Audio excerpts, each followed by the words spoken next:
महाराज हरजस के माध्यम से फरमाए, जोगिया सत सबद लोभे वाहो, जोगिया सत सबद लोभे वा, भजो देव शिर देवा, जोगिया सत सबद लोभे वाहो, जोगिया सत सबद लोभे वा, सुख दिवसा के ताजुगे माही, जनमत छाड़ सब दिया, सुख दिवसा के ताजुगे माही, जनमत छाड़ सब दिया, जे या मुगत त्याग में होती,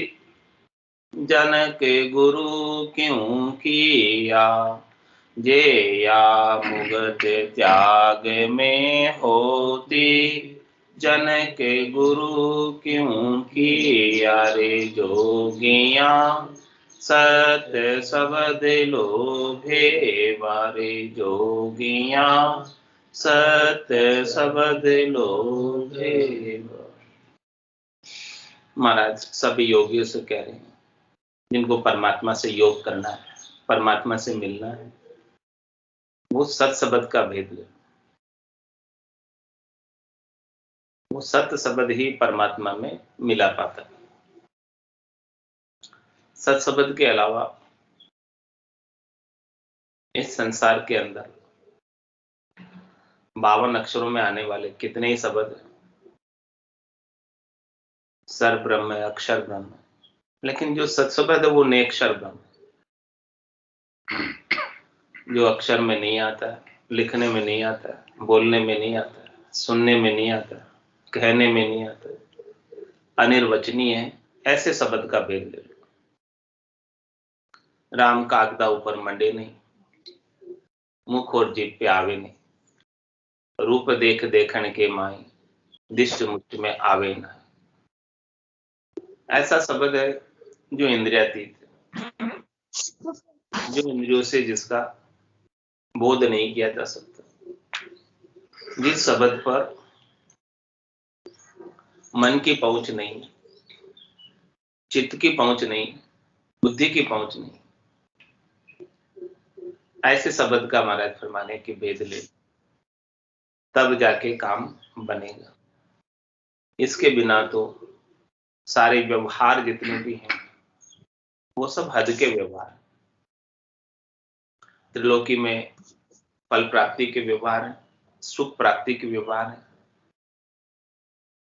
तो महाराज फरमा रहे हैं कि जितनी भी करनी है क्रियाएं हैं सुख प्राप्ति की, उन सब को करने से सुख तो मिल जाता है, फल तो मिल जाता है, त्रिलोकी में पदवी तो मिल जाती है, लेकिन जो सुख मिला है, फल मिला है, पदवी मिली है त्रिलोकी की, वो स्थिर नहीं, वो सब थोड़ी ही देर के लिए होती है, क्षणिक होती है, नाशवान होती है, और वो पद भी छोड़ना पड़ता है, वो सुख भी दुख में रूपांतरित हो जाता है।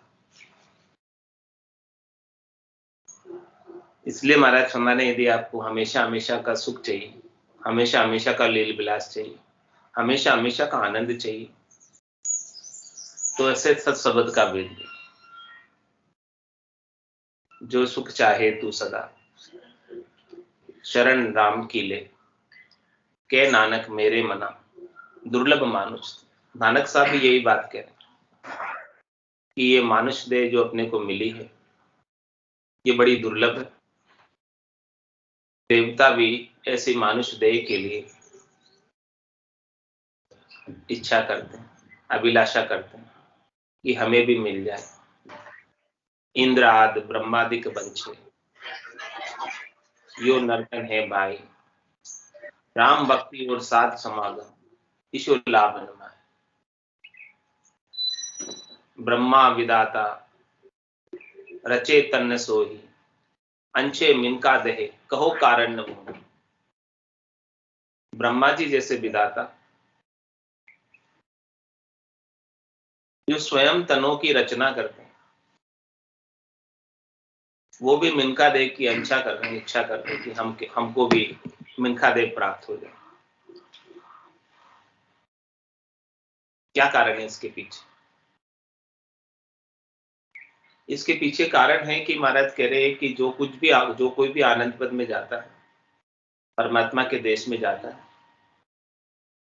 संतों के देश में जाता है, रामजनों के देश में जाता है, चौथे पद में जाता है, केवल्य पद आनंद पद में जाता है, उसके लिए पहली रिक्वायरमेंट है कि वो मनुष्य होना चाहिए। दूसरी रिक्वायरमेंट है कलयुग में होना चाहिए। तीसरी रिक्वायरमेंट है भरत खंड में होना चाहिए। चौथी रिक्वायरमेंट है संतों का, केवली भगवंतों का, सत्संबंध का भेद मिलना चाहिए। पांचवी रिक्वायरमेंट है इस भेद के अनुसार भजन करके पूर्णता की स्थिति को इसी शरीर से प्राप्त कर, तो फिर उसे अगला शरीर धरने की आवश्यकता नहीं रह जाएगी। इसलिए स्वर्ग में जहां सब सुख हाजिर है, मन वांछित सब भोग वहां उपलब्ध है, लेकिन वहां भी देवता इच्छा करते हैं, कहते हैं अहो प्रभु मानव तन दीजिए, भरत खंड के माई, केवल भक्ति करा संत सेवा और करा कछु। क्या इच्छा कर रहे हैं, क्या अरदास कर रहे हैं, क्या प्रार्थना कर रहे हैं परमात्मा से कि हम यहां स्वर्ग में आ तो गए, लेकिन इससे पहले हम भी मनुष्य थे, मृत्युलोक में थे पहले। मृत्युलोक होता नरदेही, राम नाम नहीं संचा, जब तक व्रत यज्ञ किया आदि, स्वर्ग लोक सुख बंचा। हमें कोई ऐसा केवल्य का ज्ञान, पांचवा ज्ञान, श्रेष्ठ ज्ञान, नीका ज्ञान बताने वाले संत सदगुरु केवली भगवंत नहीं मिले, तो जो सब कर रहे थे वही हमने किया, और सब मरने के बाद स्वर्गीय हो जाते हैं, हम भी हो गए। हमें भी स्वर्ग मिल गया, शुभ कर्म कर स्वर्गा जावे, अशुभ किया 84, कह सुखराम भक्ति कर केवल, परम धाम जन जासी।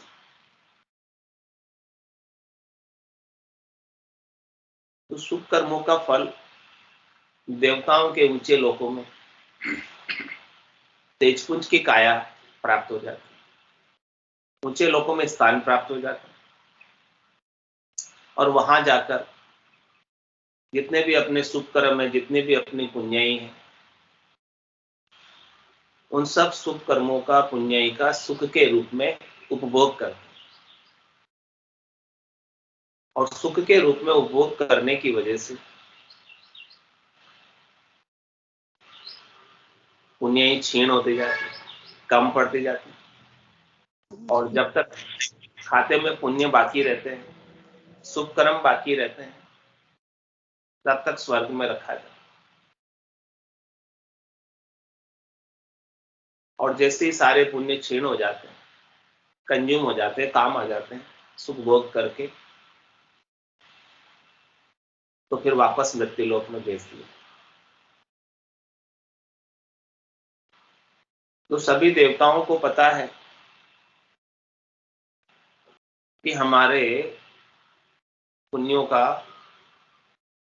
भोग हम यहाँ कर रहे हैं, लेकिन ये स्थान जो हमें प्राप्त है वो स्थान स्थिर नहीं, इस स्थान को भी हमें छोड़ना पड़ेगा, यहाँ से भी इसे खाली करके जाना पड़ेगा। जब तक हमारे पास किराया है सुख कर्मों का, तब तक हम किराया चुका के यहाँ के सुखों का भोग करें। अब जैसे ही किराया खत्म हो जाएगा, फिर हमें यहां से वापस भेज दिया। तो वापस जाना तो निश्चित है, इसीलिए अरदास कर रहे, अहो प्रभु मानव तन दीजिए, अब की बार वापस देना है मनुष्य को, क्योंकि पिछली बार तो आपने दी थी हमें, लेकिन ऐसी समझ नहीं थी हमें, सदगुरु का ज्ञान नहीं मिला था। मृत्यु लोक होता नरदेही, राम नाम नहीं संचय। हमने संचय, हमने परिग्रह राम नाम का नहीं किया, हमने अन्य चीजें सब करके देख ली, सारी किए, जप किया, तप किया, व्रत किया, तीर्थ किया, उपवास किया, सब चीजें की। उन सब का फल हमें आज यहाँ सुखों के रूप में तो प्राप्त तो हो गए, फल पावे, पदवी मिले और गर्भ न छूटे। फल मिल गया, पदवी मिल गई, लेकिन गर्भवास यानी जन्मना मरना नहीं छूट रहा। इसीलिए इस बार वापस कृपा करना हमारे ऊपर। जब तक आप कृपा नहीं करते तब तक नरदेह नहीं मिलती। भगवान की कृपा से ही मिलती नरदेह, और बड़ी मुश्किल से मिलती, और बहुत भटकने के बाद मिलती। भटकत भटकत नीठ मिलियो है, मानव तन अवतारा, सुरपत देव सकल सो बंचे, मिले न दूजी बार। इच्छा करते हैं फिर भी नहीं मिलती। सुरपत देव सकल सो बंचे, सुरपत कौन? देवताओं के राजा इंद्र, सुरपति। सुरपत देव 33 कोटि देवता, सकल सो बंचे, सब इच्छा करते कि हमें मिल जाए, लेकिन क्या करें, मिले न दूजी बार, वापस नहीं मिलती। वापस मिलने के लिए बीच में टाइम का गैप हो जाता है। कितना गैप हो जाता है? 43,20,000 वर्षों का गैप हो जाता है, उसके बाद मिलती। 4 जुगा बीच एक ही बारा, अवसर नर्तन पावे, और सदगुरु मिलिया बिना जीव सुना, फिर 84,000। 4 जुगों के बीच में 4 जुगा का बरस बदीता, 1,03,40,000 एती मार सहे सिर ऊपर, और सहे सर्दी से। सतयुग, त्रेता, द्वापर और कलयुग, इन चारों युगों के वर्षों का जोड़ लगाया जाए तो टोटल बरस होते हैं 43,20,000 बरस। उसमें से कलयुग सबसे छोटा है, सतयुग सबसे बड़ा है, उससे कम त्रेता है, उससे कम द्वापर है, और कलयुग सबसे छोटा है। तो 43,20,000 वर्षों की देरी के बाद वापस नर्तन मिले, और वापस मिले। पिछली बार मिला था लेकिन सदगुरु नहीं मिले, तो हम 84 में चले गए। अब वापस मिला है, और वापस यदि सदगुरु नहीं मिले, सदगुरु का ज्ञान नहीं मिला, ऐसा सत्सबद का भेद नहीं मिला, तो फिर से चले जाए। पहले से ही तो 1,84,000 भुगतर आयो, पायो मिनक जमारो, करुणा सुनकर कारज कीजियो, मैं प्रभु दास हूं, मेरे ऊपर करुणा करो, दया करो, कृपा करो, और मेरे आत्मा के कल्याण का कार्य करो। तो आत्मा के कल्याण का कार्य करना है तो उसका एक ही उपाय, वेद से ज्ञान घट आवे, प्रेम भाव नेचो मन पावे, मोक्ष मिलन की यही है उपाय, दूजी नहीं शिष्ट में भाई। मोक्ष में जाना चाहते हो, मुमुक्ष हो, परम मोक्ष को प्राप्त करना चाहते हो, परम विश्राम को प्राप्त करना चाहते हो कि जिससे वापस जन्मने और मरने का दुख नहीं देखना पड़े, गर्भवास में 9 महीने उल्टे लटके रहने का दुख नहीं देखना पड़े, 84 लाख जीवा जून में हर एक शरीर के साथ अनेक दुख है, वो सब दुखों को यदि नहीं देखना चाहते तो महाराज कह रहे हैं कि सत्संग का भेद दो, और बिना भेद के, बिना रहस्य की जानकारी के, बिना चाबी के, बिना पासवर्ड के ताला नहीं खुलता। तो वो ताला खोलने की, परमपद का ताला खोलने की चाबी सदगुरु बता रहे। और जितने भी ताले जड़े हुए हैं, जितने भी कमड़ बंद है, स्थान बंद है, द्वार बंद है, उसको सत्सबदी खोलते। सत्सबद की कथा सुनेगी, ज्ञानी ध्यानी सारा 10वां द्वार फोड़कर निकसे, नहीं कोई अटकण हार। ये सत्सबद जो है 10वें द्वार से निकलता है, 10वां द्वार खोलकर निकलता है। 9 दरवाजे तो इस देही के अंदर खुले हुई, 2 आंख है, 2 कान है, 2 नाक है, एक मुंह है, गुदाले है। इन रास्तों से जो जीव जाता है अंत समय में, यहां से निकलकर जब प्राण जाते हैं, आत्मा जाती, तो जमराज के पास अपना हिसाब कराने, न्याय कराने जाती, पाप और पुण्यों का, कर्मों का, और पाप और पुण्यों के कर्मों का हिसाब करने का ओदा धर्मराय को दिया। लेकिन जो इन 9 दरवाजों से नहीं जा, 10वें दरवाजे से, वो 10वां दरवाजा गुप्त है, छिपा हुआ है, बंद है, खुला हुआ नहीं, और सदगुरु की कृपा से खुलता है। 10वें द्वार करे हंस केड़ा, अनंत कोट संतन का मिला। इस 10वें द्वार में केड़े केड़े, आनंद ही आनंद है।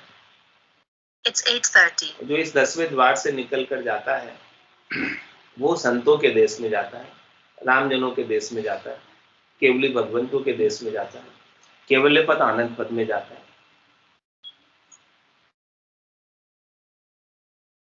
वो धर्मराय की हद से, त्रिलोकी से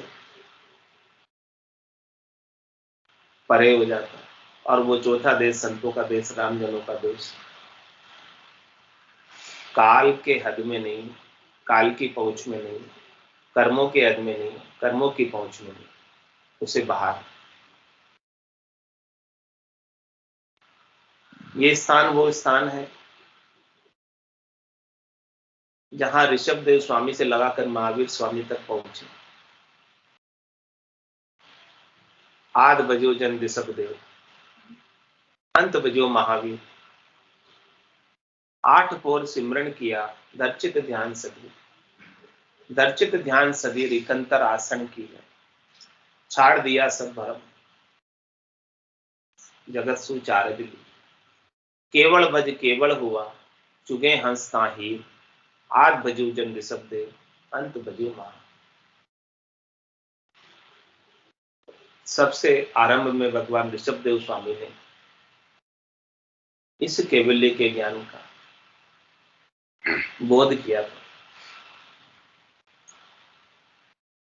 उनके गट के भीतर भजन की रीत बनी थी। और उनके पश्चात सभी तीर्थंकर इसी ज्ञान को धारण करके केवल पद आनंद पद में गए। और 24वें तीर्थंकर हुए महावीर, उन्होंने भी यही ज्ञान, यही साधन, 5वां ज्ञान केवल्य का ज्ञान धारण किया। इस संसार में 5 प्रकार के ज्ञान, मति ज्ञान, श्रुति ज्ञान, अवध ज्ञान, मन प्रत्यय ज्ञान, और ये 5वां सबसे श्रेष्ठ निका केवल्य का ज्ञान। और ये केवल्य का ज्ञान सत शब्द के जागृत होने से प्राप्त होता है। इसका बोध सत शब्द के माध्यम से होता है। तो आद भजो जन शब्दो अंत भजो महा, 8 पोर सिमरन किया। ये शब्द निरंतर है।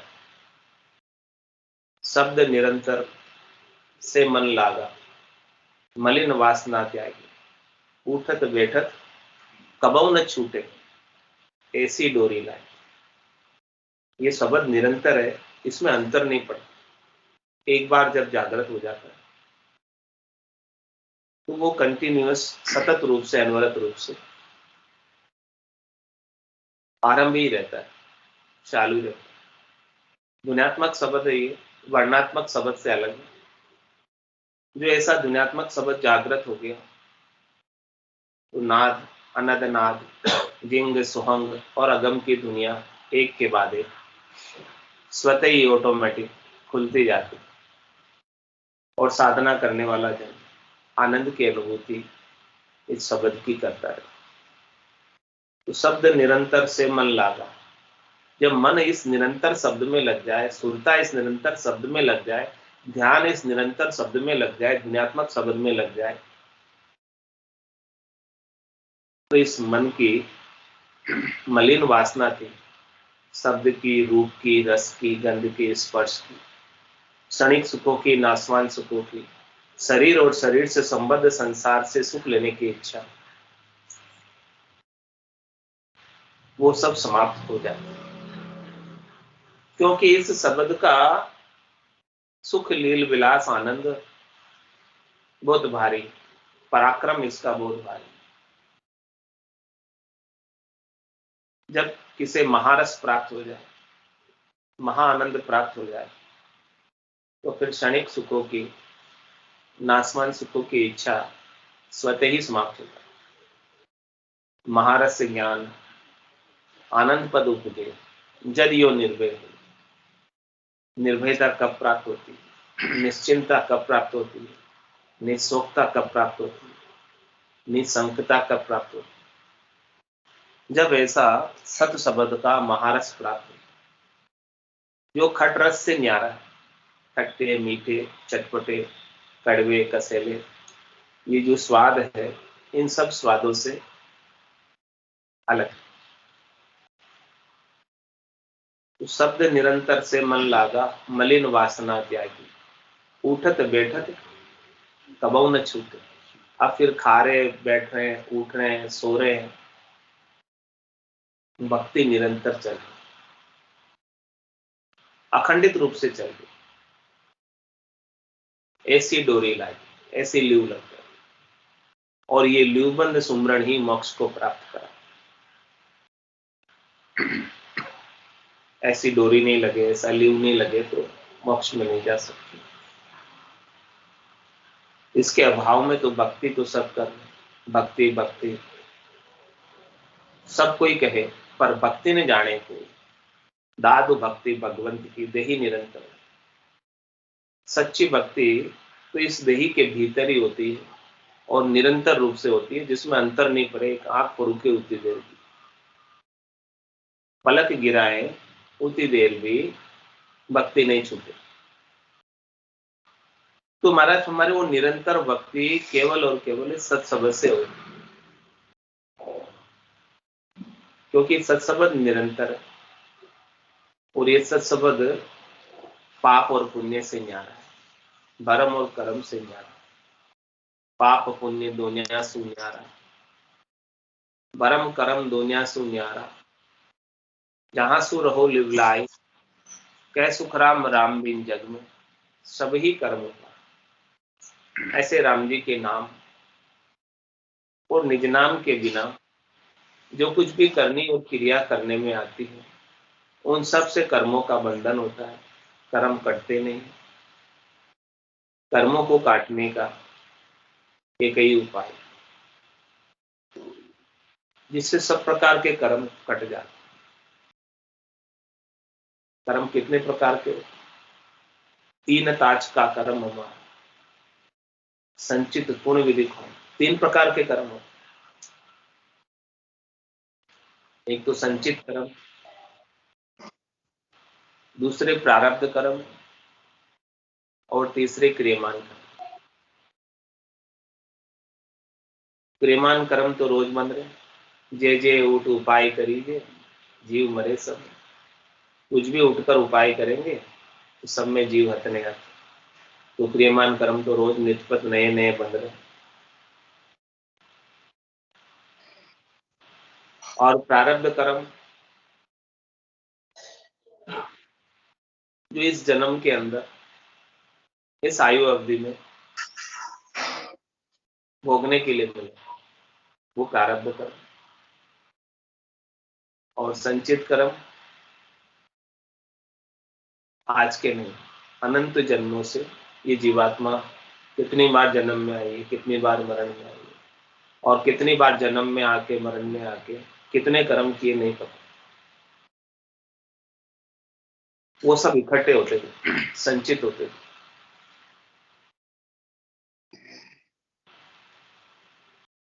तो इस आत्मा के संग 90% को संचित कर्म और 10% प्रारब्ध और क्रिया। अब कोई कहे कि भाई मैं क्रियमान कर्म तो बिल्कुल नहीं करता, चलो मत करो, कोई बात नहीं। मैं तो बस एक ही जगह बैठ जाता हूँ, कुछ भी नहीं करता हूँ, तो मैं एक क्रियमान कर्म बांधता ही नहीं। और प्रारब्ध कर्मों को मैं जैसे तैसे भोग कर समाप्त कर लूँ। रण बदले हैं उनको उतार के पूरा कर लूँ, ठीक है कर लूँ। क्रियमान कर्म मैं कुछ भी मत करो। लेकिन जो 90% है उनका क्या करो? संचित, जो इस जन्म में भोगने को मिले ही नहीं, वो आगे मिलेंगे। इस जन्म में तो इतने ही मिले, थोड़े से ही मिले। उनको जैसे तैसे करके रण बदले उतार लो, भोग लो, लेकिन उनको कैसे समाप्त करो? संचित कर्म। संचित कर्मों को काटने का क्या उपाय है?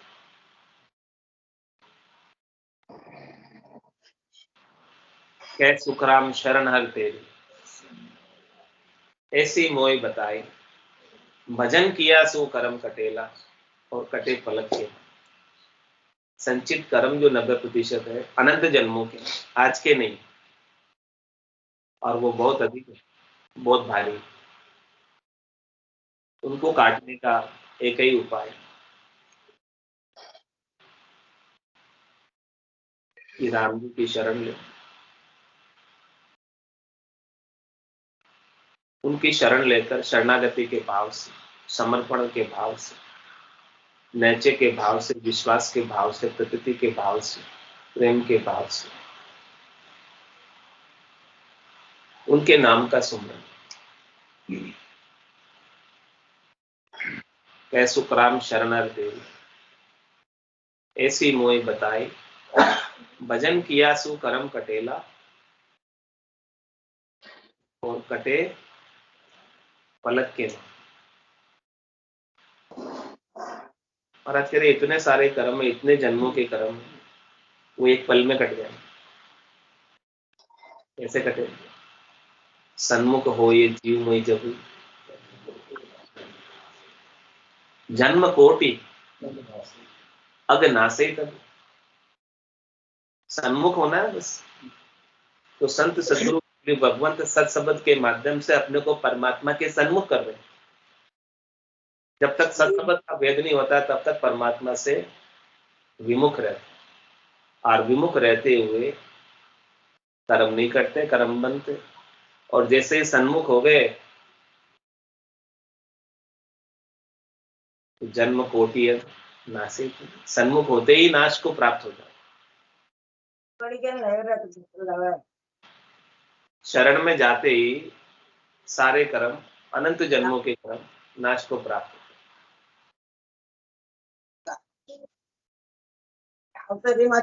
शरण में गए उसकी क्या पहचान कि शरणों तपो भजन में राता वेश पेरिया। शरणा उसी का कहलाता है जो राम जी का होकर राम जी को बसता, उनके नाम का सुमरण निरंतर रूप से करता है, उनके याद को एक पल के लिए भी विस्मृत नहीं करता, भूलता नहीं। वो एक सत्संबद्ध ही उपाय है जिसके माध्यम से परमात्मा को एक पल के लिए भी नहीं भूला जा सकता। इसके बिना तो ये जीव बार बार बिसर जाता है, बार बार भूल जाता है, बार बार अनेक कामों में लग जाता है इधर उधर।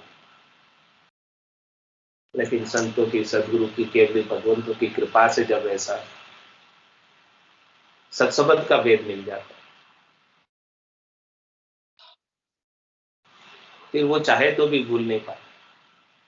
हे नाथ, मैं आपको भूलू नहीं, लेकिन वो चाहे तो भी नहीं भूल पाएगा सत्संबद्ध का भेद मिलने के बाद, क्योंकि शब्द एक बार जागृत हो गया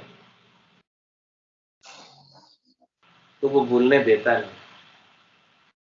सोवू तो सोवण नहीं दे, जगसु हेत नहीं बांध, आठों पोर 32 बढ़िया उड़ेगी गनगढ़ में।